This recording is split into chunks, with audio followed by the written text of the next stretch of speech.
और ध्यान से सुनिए, ये तुम्हारे पुण्यों से नहीं मिला है, ये केवल हरिजू की कृपा से मिला है। और चूक गए तो पता नहीं किस जन्म में इसकी पूर्ति होगी। इसलिए सावधान।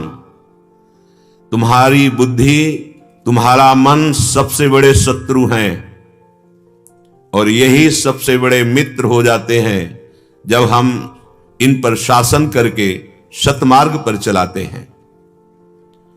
अहम का नाश होना उपासना की परिपक्व अवस्था है। अहम को छूट मिल जाए तो सर्वनाश का खेल खेलता है, अपने सर्वनाश का। जो भी हमारे आचरण होते हैं वही हमारे नए जन्म का विधान बना देते हैं। हम नया जन्म का विधान बनाने नहीं आए, हम जन्म जन्मांतर के संचित कर्मों को भस्म करके, सबकी सहकर, सब द्वंद्वों को सहकर परमात्म प्राप्ति के लिए आए। होश में अपने होश ठिकाने रखकर वर्ताव करो। अपनी बुद्धि को शास्त्र सम्मत चलाने की चेष्टा करो। शास्त्रों का ज्ञान नहीं तो सत्संग सुनकर संत सदगुरुदेव के वचनों के अनुसार चलो। थोड़ी भी मनमानी तुम्हारी बुद्धि को ऐसे मलिन कर देगी कि हृदय कहेगा कोई लाभ नहीं मिला। इसलिए बहुत सावधान। अनंत जन्मों की बिगड़ी बनाने का अवसर मिला है। यदि हम इन विकारों से प्रेरित होकर आचरण करते रहे तो गुरु का दुलार, इष्ट की कृपा, ये फिर आप अनुभव नहीं कर पाएंगे। आपको ऐसे मार्ग पर माया खड़ा कर देगी जहां चिंता, शोक, भय, दुख, मृत्यु, अशांति। इसलिए सत्संग केवल मनोरंजन नहीं है, ये मन का भंजन करने के लिए है। मन के संकल्प विकल्प का नाश करके आए हुए वेग को सह जाने के लिए है। श्रीपाद प्रबोधानंद जी महाराज कह रहे हैं, या महाकामस्मय पिशुनता क्रोध लोभादिः स्त्रैः संसाराध्वन्यः गहनेत्यूढ़ मोहांधकारे द्राघीयस्याम चलति न पदम। आहा, कैसी बड़ी बात कह रहे हैं। द्राघीयस्याम चलति न पदम, ये भीम माया रजन्याम श्रीमद् वृंदाटवी तव कृपौदार्यमेकं स्मरामः। यामः कामस्य पिशुनता क्रोध लोभा दिहिस्त्रैः। हे भाई, बहुत कृपा हरिजू की हुई है। मानव देह, सत्संग, भगवत मार्ग का परिचय, चलने का उत्साह। अब ऐसा मत समझ ले कि तुम्हारे मार्ग में विघ्न माया नहीं डालेगी। यामः कामस्मय,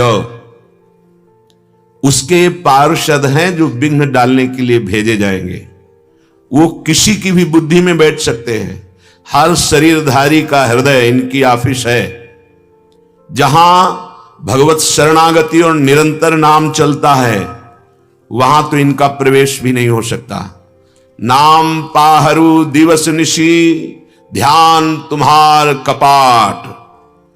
जो निरंतर नाम जप कर रहा है और भगवत ध्यान में है तो हृदय का दरवाजा बंद और बड़ा ही महाबली पहरेदार भगवान का नाम। नाम पाहरू दिवस निशी, रात दिन महान सर्वज्ञ सर्व सामर्थ्यशाली भगवान को भी अधीन करने की सामर्थ्य रखने वाला नाम पहरेदार और प्रभु के चरणारविंद का ध्यान, दरवाजा बंद हृदय का, तो ये विकार हृदय में प्रवेश ही नहीं करते। अन्यथा चर अचर कोई भी हो, सबके अंदर इनके प्रवेश होने की सामर्थ्य है। कामस्मय पिशुनता क्रोध लोभादिः स्त्रैः, रौंद देते हैं ये बड़े बड़ों को। श्रीपाद कह रहे हैं ये काम वासना, ये दंभ, दूसरों की चुगली करना, दुष्टता, क्रोध, लोभ, ये हिंसक जंतु की तरह बना देते हैं स्वभाव। इसलिए बहुत ही घनीभूत अंधेरे से युक्त ये माया की रात्रि है। एक कदम भी बिना गुरु कृपा के आप चल नहीं सकते। संसाराध्वन्य गहने अत्यूढ़ मोहांधकारे। कौन सा अंधकार? मोह अंधकार। ये मैं पुरुष हूं, ये मेरी पत्नी है, ये मेरा पुत्र है, ये मेरे मित्र हैं, ये मेरी संपत्ति है, मैं जैसा चाहूं वैसा कर सकता हूं, मैंने ये किया, मैं ये करूंगा। मोह सकल व्याधिन कर मूला।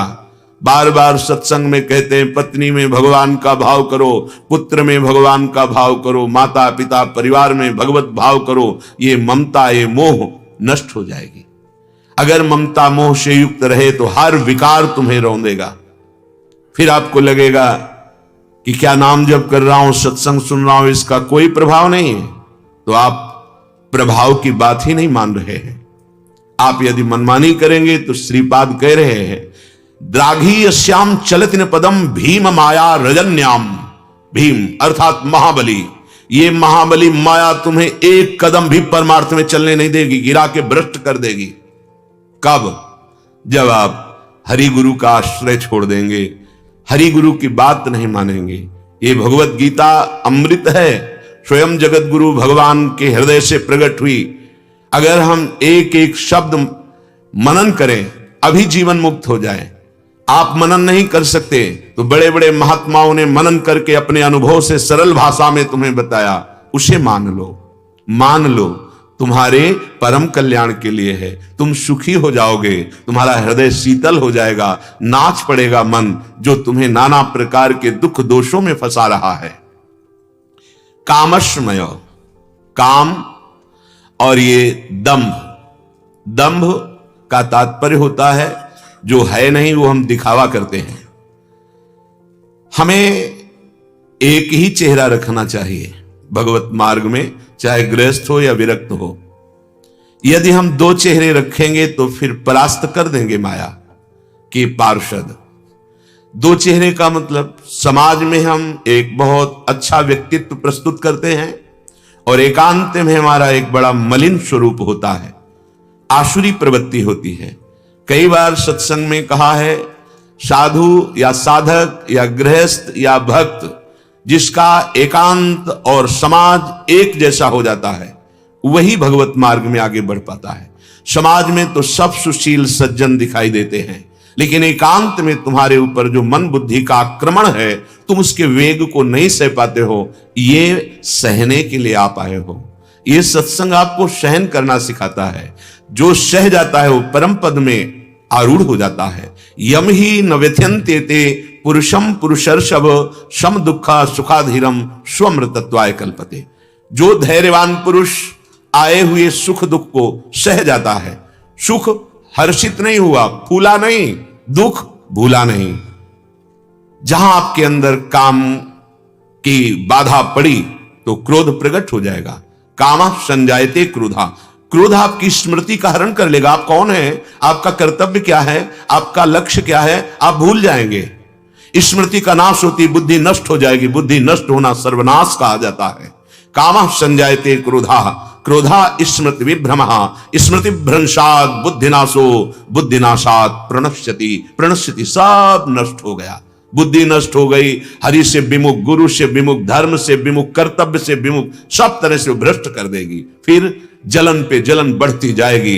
कितने दिन का जीवन है, आज स्वस्थ हो कल भयंकर रोग की सूचना आ जाएगी। फिर क्या करोगे, शरीर छूट जाएगा, अन्य योनियों में जाओगे, महान दुख भोगोगे।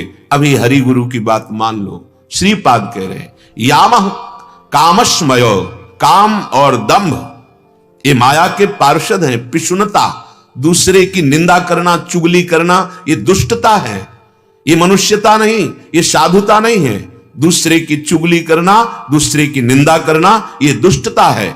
और क्रोध, ये तो भयंकर विनाशकारी देवता है। अगर हम क्रोध को सहन नहीं कर पाए तो फिर हमारी साधना क्या, हमारी मनुष्यता क्या। क्षमावान बलवान कहा जाता है, क्रोधी उसे बलवान नहीं कहते हैं। क्रोध आते ही वाणी का शासन खत्म हो जाता है। वाणी जो चाहती बोलती है, उसका परिणाम बहुत बुरा होता है। हमारे मुख से गाली निकलने लगती है, हमारे मुख से पूज्य जनों का अपमान होने लगता है, यहां तक कि भगवान की भी निंदा करने में चूकते नहीं जब क्रोधावेश होता है। देख लो, देवर्षि नारद जी क्रोध के आवेश में हुए तो भगवान को शाप दे दिया। तब हरि माया दूर निवारी, तहा न रमा न राजकुमारी, त्राहिमाम शरणागत। तब बात आई, क्रोध आराध्य देव को शाप दिला दिया।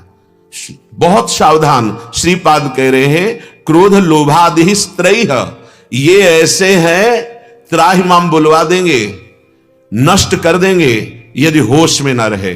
किसी का तुम क्या बिगाड़ लोगे? तुम्हारा ही बिगड़ेगा। तुम्हारी सोच बिगड़ जाना तुम्हारा पतन हो जाना है। तुम्हारी बुद्धि का शासन मन पर खत्म हो जाना तुम्हारा सर्वनाश है। बहुत सावधान। सत्संग तुम्हें जागृत करता है।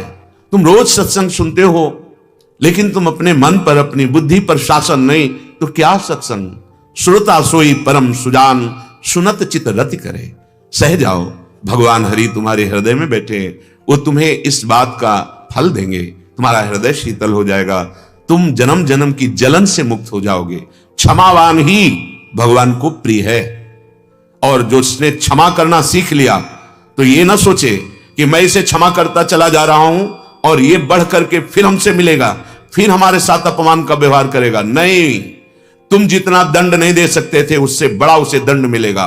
उमा क्षमा सापहुते भारी, अपने कर्म जाय अपकारी। अपकार करने वाला जिसे तुमने क्षमा कर दिया है उसको ईश्वर ऐसा दंड देगा कि हिसाब पर यह कि